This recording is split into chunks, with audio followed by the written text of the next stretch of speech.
Namo Bhagavate Vasudevaya. Om Namo Bhagavate Vasudevaya. Om Namo Bhagavate Vasudevaya. Welcome to today's reading from Brilliant as the Sun, a retelling of Srimad Bhagavatam Canto 5, the Universal Order.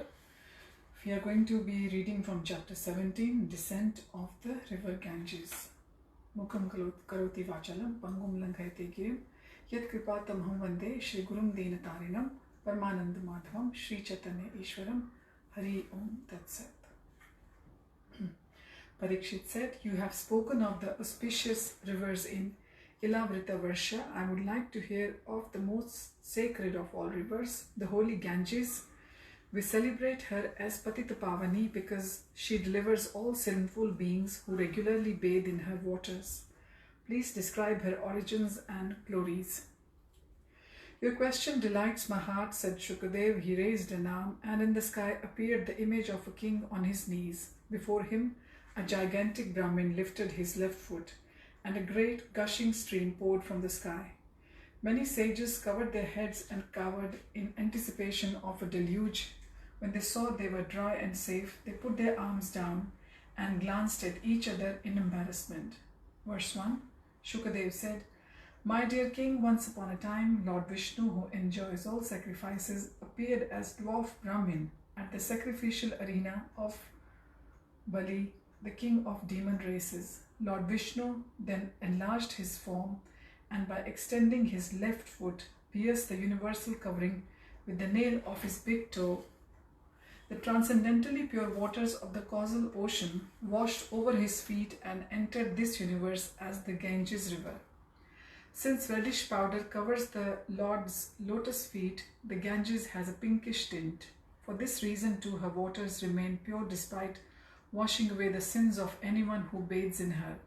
Later she received other names like Jahnavi and Bhagirathi.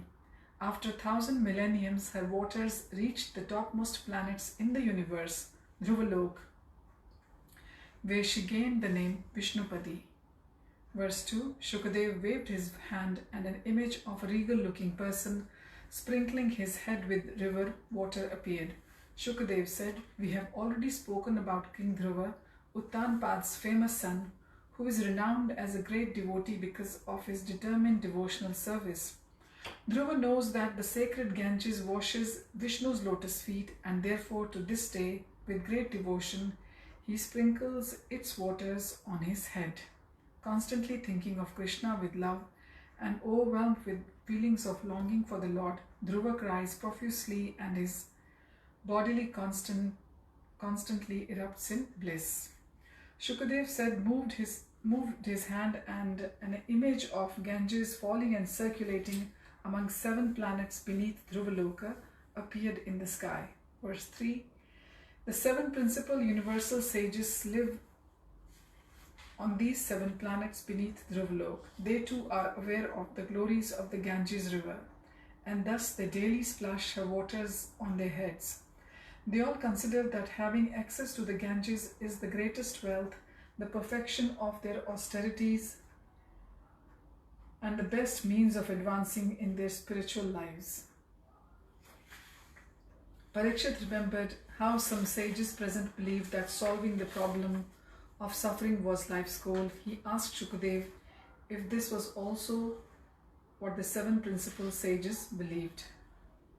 "That is the goal of philosophers, not devotees," replied Shukadev. "To become free of material suffering, philosophers are ready to sacrifice their individuality and merge into Krishna's impersonal effulgence. Krishna's devotees have tasted the beauty of his loving service and only hanker for that continuously.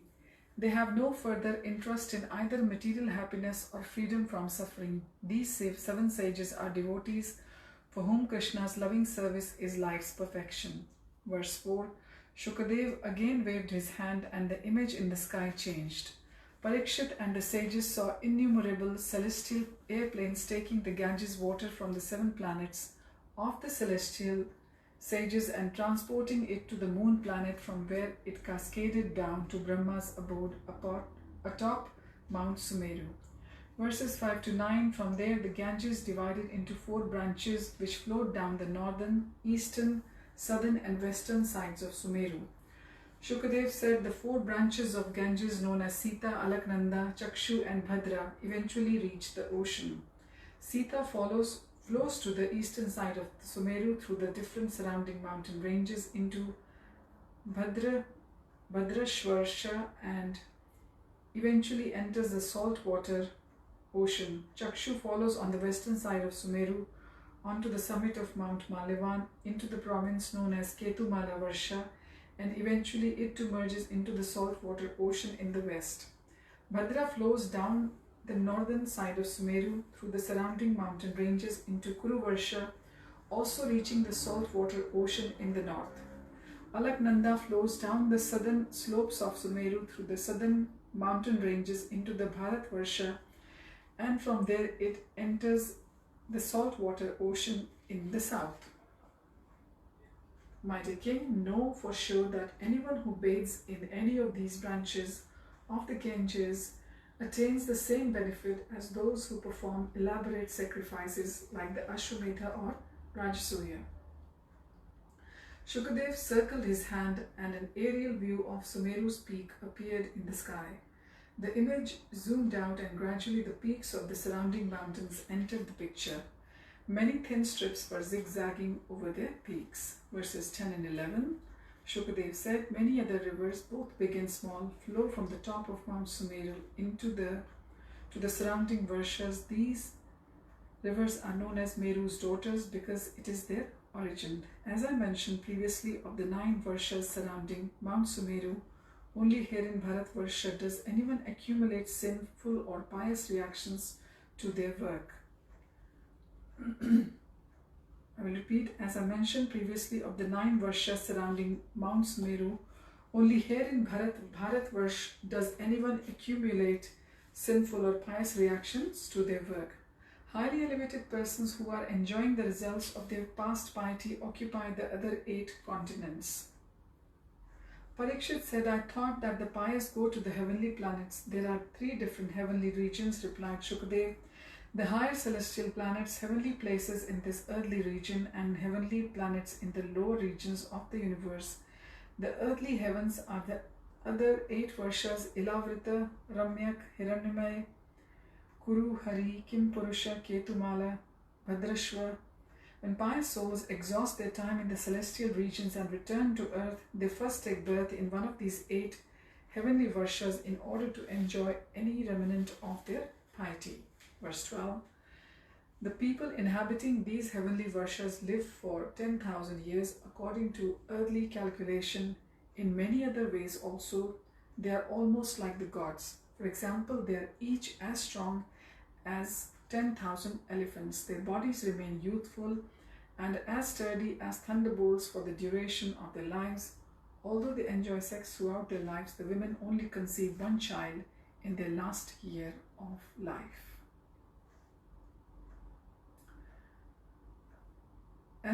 Verse 13, as the image in the sky slowly scanned from one Varsha to the next,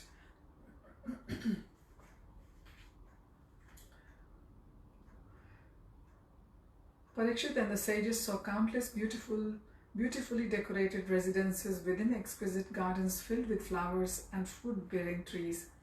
Between the majestic mountains demarcating the continent's borders were enormous clear water lakes filled with lotuses and lilies. Within them were many aquatic birds such as swans, ducks, water chickens and cranes. Their calls mingled with the sounds of bumblebees whose delightful humming filled the air. Deer, wild cows, elephants, horses and many other animals ambled about peacefully, chewing on lush grasses and drinking from the lakes. Shukadev said, even the chief gods like Indra, accompanied by their servants, enjoy water sports with beautiful damsels in these lakes. Parikshit said, is sex their sole business? Verse 14, Shukadev smiled, no, they also worship Lord Narayan, who out of his great mercy manifests in one of these quadruple forms of Vasudev, Sankarshan, Pradyumna, and Aniruddha in each of the 9 Varshas. Verses 15 and 16. For example, in 11th Varsha, the only male Lord Shiva worships Sankarshan. Parikshit's eyes widened. Lord Shiva is the only male in the entire elaborate Varsha. I will tell you the history of how this came to be later. Said Shukadev, for now suffice it to say that Lord Shiva's wife, Goddess Durga, does not like any men to enter that region, and if they do, she immediately turns them into women. Let us return to my main point. Surrounded and served by 10 billion of Goddess Durga's maidservants, Shiva always prays to Lord Sankarshan, his origin. Shukadev lifted his hand, and in the sky appeared an image of Lord Shiva, his pure white form dressed in only a tiger skin loin cloth. Around his neck hung a garland of skulls, and a serpent draped him. His neck was bluish, he had 3 eyes, and a crescent moon sat in his hair. He stood before the 4-armed form of Krishna. Verse 17, Shiva said, O Supreme Lord Sankarshan, I offer you my respects. You are the unlimited transcendence, unknowable by those who are not your devotees.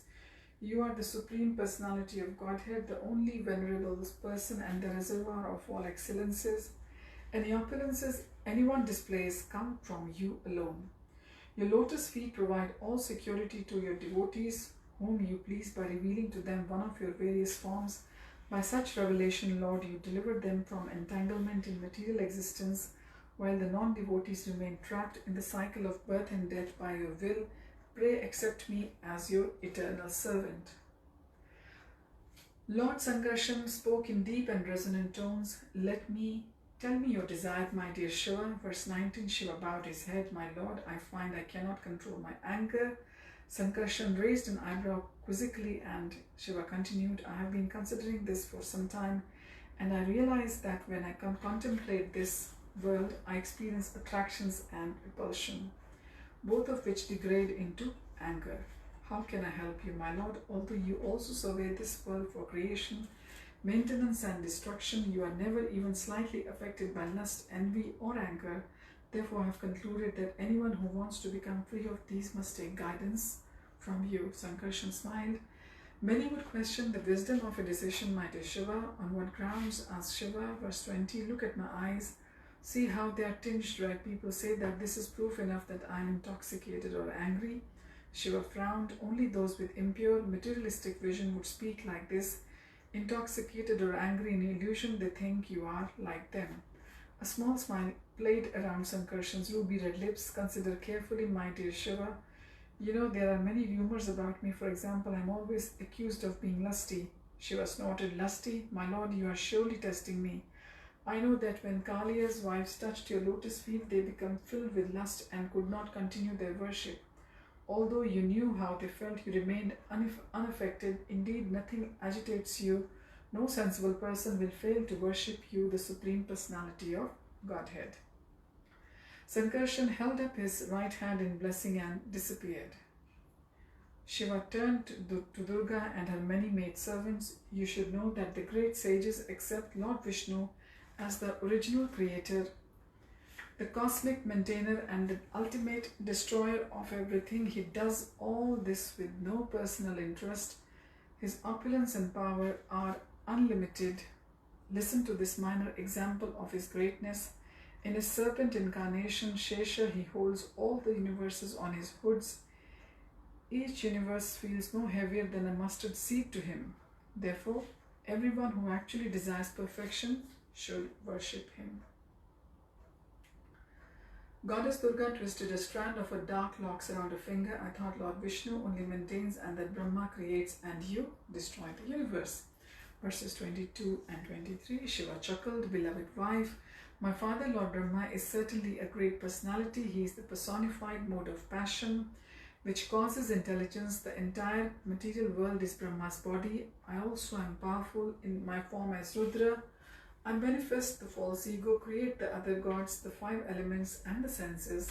Despite all this, I worship Narayan, the Supreme Lord, who is greater than any of us. Like birds bound by rope, we are controlled by Lord Narayan. Try to understand.